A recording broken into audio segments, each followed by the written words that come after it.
So before I start, this video and this series that I'm going to talk about has a viewer discretion warning, a trigger warning, if you will. I'm going to be talking about severe bullying, mental health, depression, and even the S word. If that is something that you're not comfortable with or you don't want to hear, by all means, please do not watch this video. I will do my best to try and water it down and not single things out in such inherent detail so it's a little bit easier to listen to and to digest, but do know that this trigger warning is here for this video and for this series. Takopi's Original Sin is something that just recently released. It's a brand new manga that, funny enough, Japan has fallen in love with. So much so that it's almost equivalent in success supposedly to Kaiju number 8, which if you've ever seen the numbers that Kaiju number 8 is doing, it's extremely impressive. I am conflicted with this series.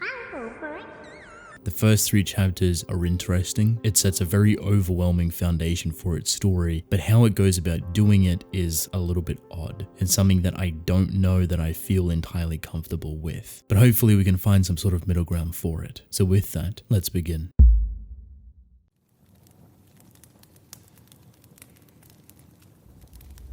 Before we start, I want to give you a little bit of a synopsis, right? Takopi's Original Sin follows a girl known as Shizuka, someone within the 4th grade, very young child that is severely bullied. Every single day, her life is a living nightmare, basically, and she can't really catch a break. Her parental figures are barely there, her father's completely out of the picture, and her mother is an escort, so she fends for herself, basically. She's always by herself, she doesn't really have any friends, and she gets mentally, emotionally, and physically abused at school.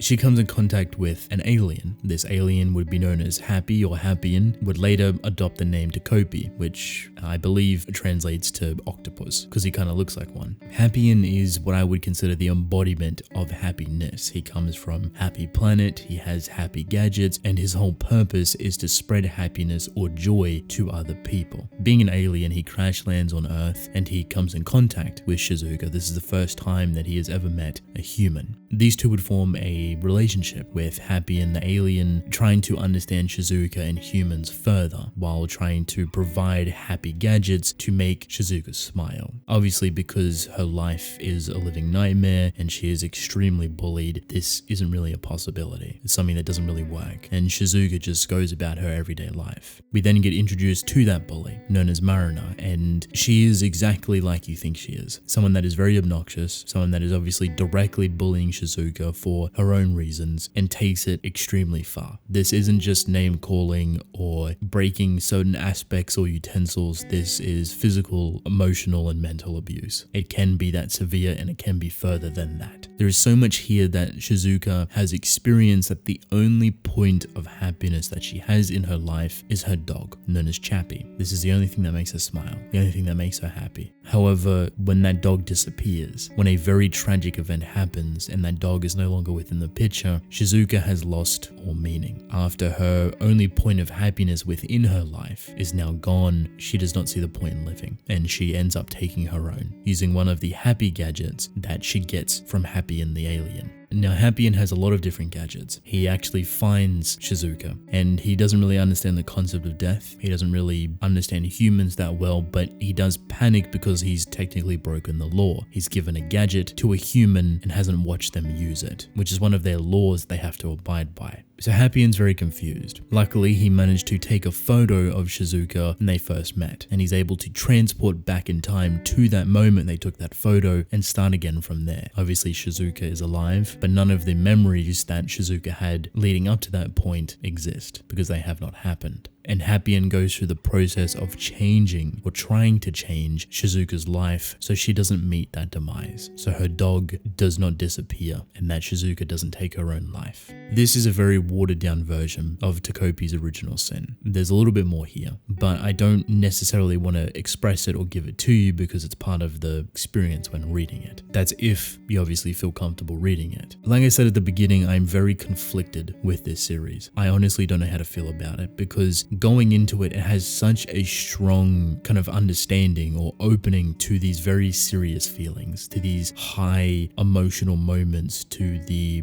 desperation of it all, and how that's visualized or showcased with this artistic flair is heartbreaking. However, I couldn't help but feel worried or odd about this approach, because the biggest thing for me, a lot of you probably know this, and if you don't, you're going to find out, I am a massive fan of tragedy-driven stories, stuff that focuses directly on mental health or depression or very intricate emotional work, stories that rotate around this, very serious conversations about serious topics.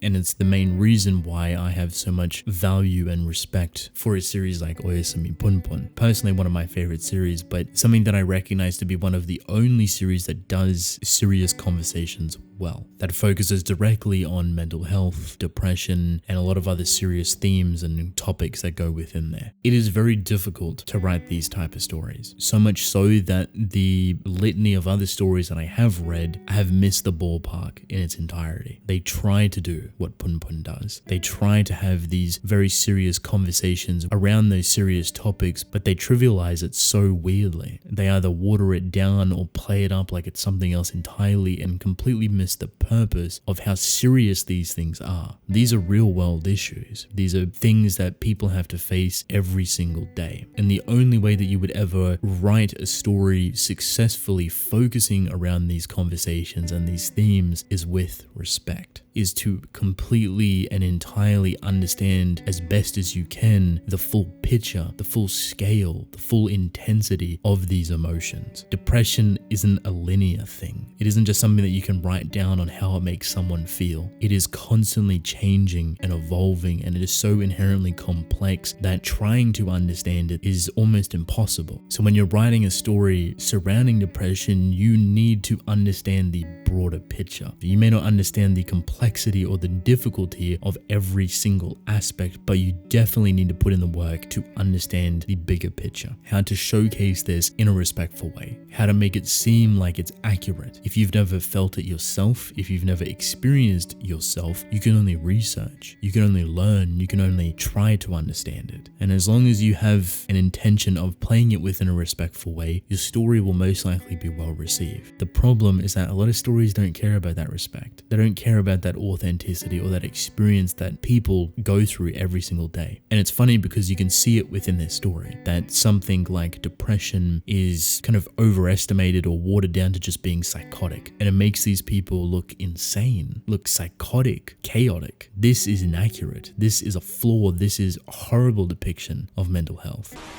So many stories I have read do this exact same thing. It's because they don't understand the nuance of it, the complexity of it. Not enough time or learning has gone into it, and which is why I value and respect so highly Punpun, because it feels like it's a personal retelling of someone's experience. I wouldn't be surprised if Ino Asano has experienced these things himself. That's how personal it feels. It's like it's taken straight out of a diary. This may sound like a tangent, but it's very important to understand this, because this whole conversation that I've just had translates directly to Takopis' original sin, because the first 3 chapters are solid. Like, they do a very great work building a foundation, but they're a little bit obnoxious and they're a little bit finicky, so to speak, which in total is kind of weird to me, because the way this author is able to handle emotion and the intensity of it is very, very good. And even with this creative play of a very happy alien is an interesting idea. However, a lot of the time the severe abuse, mental, emotional, even physical altercations, even the more serious situations that happen is used for shock value. There is one panel specifically that will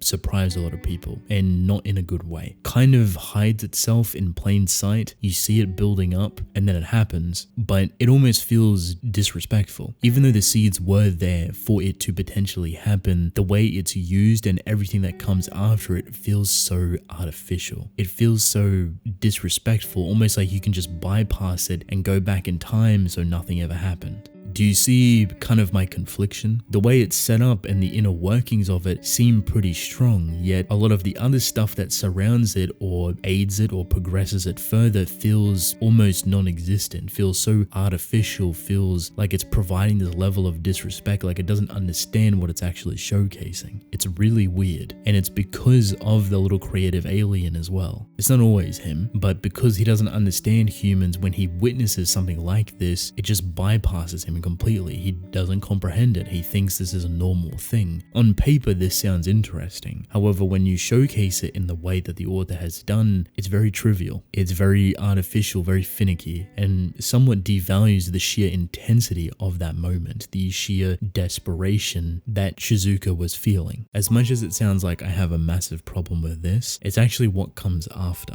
See, the first 3 chapters I think are solid. I think they're a very interesting read, even though this whole rinse and repeat thing when something happens I find kind of odd and just not necessarily disrespectful, but fake in its entirety, that you can just repeat and go back in time because of the picture that you took to fix what actually happened to Shizuka. It's a serious and dangerous topic to even talk about, so jumping around and trying to repeat it or refix it or do this and that to change the outcome in multiple different ways just feels odd, especially for something so serious. And because you repeat that outcome, it slowly devalues the whole severity of it, the intensity of it, to the point where this story bypasses massive chunks on it every iteration. So even though Happien is trying to change the trajectory of Shizuka's life so it doesn't lead to that very horrendous outcome, all of the intensity within it disappears. And slowly you will notice that it gets more severe, or at least tries to, but you'll bypass it just as quick, almost like it doesn't matter to begin with, because we can just jump back in time to that one picture and start again. Very trivial in my opinion. It's actually what comes after I do not like whatsoever. 2 chapters after the 3rd is where the story starts to derail itself and starts to play around with some very